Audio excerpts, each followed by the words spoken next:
Don't worry, you have come to the right channel. Hello and welcome my friends to my YouTube channel, Philippospan. Weekly tips and tricks on how to work with Microsoft Office applications. Today's video will be about Microsoft Excel. How to convert data into a table in Microsoft Excel. A data table in a Microsoft Excel spreadsheet is a range of cells in which we can change some values in some of the cells so that we can have results. A table is a useful feature where we can do calculations. That is why many times we need to create a table based on a range of data. For us to convert the range of data into a table, Microsoft Excel provides us a very easy way. Stay tuned to learn how to convert data into a table in Microsoft Excel. We must select the range of cells that we want to convert into a table.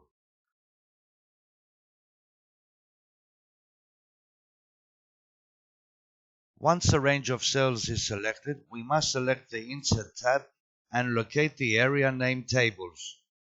Then from the area of the ribbon named Tables, we select the command Table where we are notified. Create a table to organize and analyze related data. Tables make it easy to sort, filter, and format data within a sheet. Once a table command is selected, the Create Table dialog box appears where we can do the following.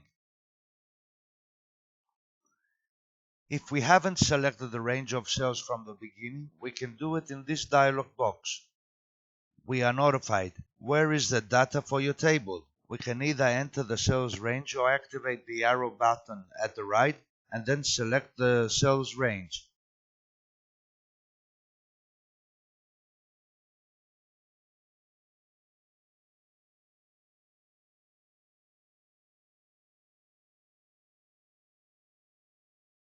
We can also activate or deactivate the checkbox next to the command My Table Has Headers.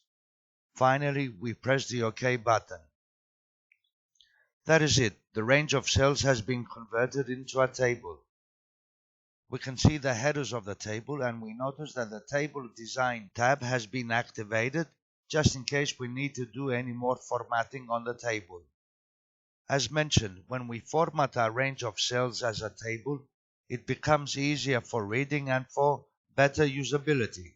Even though we format a range of cells as a table, we can still format individual cells or even entire rows and columns. We can align the text in the cells, we can resize rows and columns, add colors, shading, or borders. Thank you all for watching. If you have enjoyed what you saw in this video, please subscribe to my channel. If you have any questions or suggestions, feel free and let me know by heading down to the comment section.